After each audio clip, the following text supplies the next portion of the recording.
વાવથરા જિલ્લાના ચારડા ગામમાં વિકાસ કામોનો ધમધમાટ જોવા મળ્યો હતો।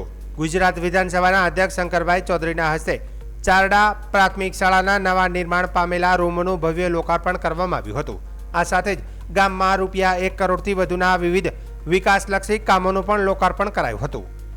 લોકાર્પણ કાર્યક્રમમાં શિક્ષણ અને ગ્રામ વિકાસ પર ભાર મૂકવામાં આવ્યો હતો। આધુનિક સુવિધાઓથી સજ્જ નવા વર્ગખંડો મળતા વિદ્યાર્થીઓને અભ્યાસ માટે વધુ સારું વાતાવરણ મળશે। આ પ્રસંગે શંકરભાઈ ચૌધરીએ મોટું નિવેદન આપતા જણાવ્યું હતું કે ચારડા ગામમાં ધોરણ 12 સુધીની શાળા બનાવવામાં આવશે।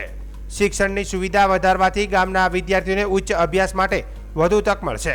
તેમણે વધુમાં જણાવ્યું કે થરાદ, વાવ, સોઈગામ અને ધરણીધર તાલુકામાં વરસાદી પાણીથી ખેતરોમાં સર્જાતી સમસ્યાના કાયમી નિકાલ માટે હજારો કરોડો રૂપિયાની ગ્રાન્ટ લાવવામાં આવશે। આ દિશામાં જરૂરી વ્યવસ્થાઓ કરી દેવામાં આવી હોવાનું પણ તેમણે જણાવ્યું હતું। કાર્યક્રમમાં જિલ્લા શિક્ષણ અધિકારી, થરાદ પ્રાંત અધિકારી, ટીડીઓ, જિલ્લા તાલુકા પંચાયતના પ્રમુખો, ડીડી રાજપૂત, સ્થાનિક આગેવાનો, શિક્ષકો અને મોટી સંખ્યામાં ગ્રામજનો હાજર રહ્યા હતા।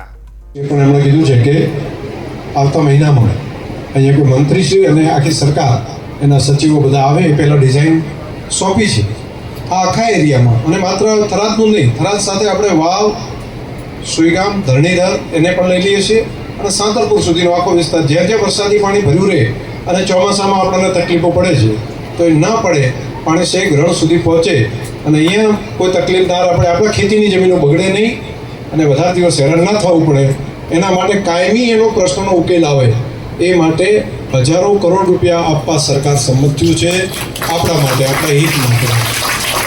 તો એક આ મોટું કામ આપણે આ રીતે લેશું। જે ગામોમાં પાણી નથી, નહેરથી પેલી બાજુનો વિસ્તાર છે, એમાં પણ આવતો ચોમાસું આવે એ પહેલાં આખા વિસ્તારની અંદર દરેક ગામમાં નર્મદાના પાણીથી તળાવ ભરવાનું ચાલુ થઈ જશે। એટલે 1 વર્ષના સમયગાળામાં આ કામ પણ તૈયાર થાય। એટલે જે આપણા વગરનો જે વિસ્તાર હતો ને એમાં પણ બહુ તકલીફ હતી। 70%થી વધારે વિસ્તાર જેની અંદર પાણી જ નહોતું, કેનાલ આપણી નીકળે પણ તે તકલીફ હતી, અને આપણે જ્યાં કેનાલ હતી ત્યાં વોટર શિપિંગ થાય એને કારણે તકલીફ, અને જ્યાં નહોતું ત્યાં આ પ્રશ્ન।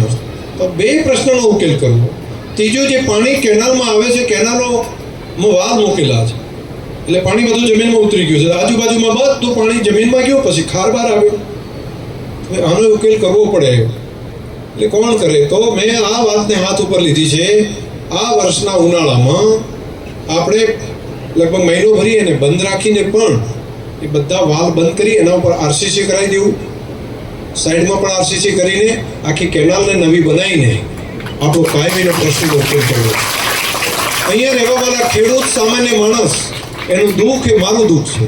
હું એમની અંદર જોઉં અને એમને ક્યાંક નિસાસો લાગે, ક્યાંક નિરાશા લાગે તો મને મનની અંદર દુઃખ થાય। મને એમ થાય કે હું કેમ ના કરું, એના માટે શું કામ ના કરું, અને કઈ રસ્તો ના હોય તો પણ સરકારમાં કહીને રસ્તા કઢાઈને અધિકારીઓ, એન્જિનિયરોને કહીને પણ આપણું થરાદ સુખી થાય। આપણા થરાદનો નાનામાં નાનો માણસ, એ ખેડૂત હોય, પશુપાલક હોય, મજૂરી કરતો માણસ હોય, કારીગર વર્ગ હોય, કોઈ પણ જ્ઞાતિ સમાજનો માણસ હોય, આપણા થરાદવાસીઓ દરેક સુખી થાય, દરેકનું ભલું થાય।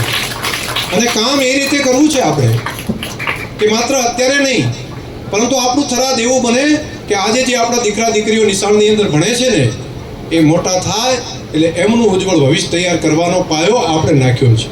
એ શિક્ષણ તરીકે હોય, હોસ્પિટલ તરીકે હોય, એને અનુકૂળ રોડ રસ્તા બનાવવાનું કામ હોય, એને અનુકૂળ ચારે બાજુની વ્યવસ્થા ઊભી કરવાની હોય, તો આવતી નવી પેઢી પણ આપણી એ પ્રમાણે સક્ષમ બને। આવતી આપણી પેઢીને દુઃખના દાડા ન જોવા પડે એમના માટે સુખની શરૂઆત કરી છે, અને લાંબા સમય સુધી પેઢીઓ સુધી એમને સુખ ટકી રહે એ માટેનું કામ, એનો પાયો મજબૂતાઈથી આપણે મૂક્યો છે।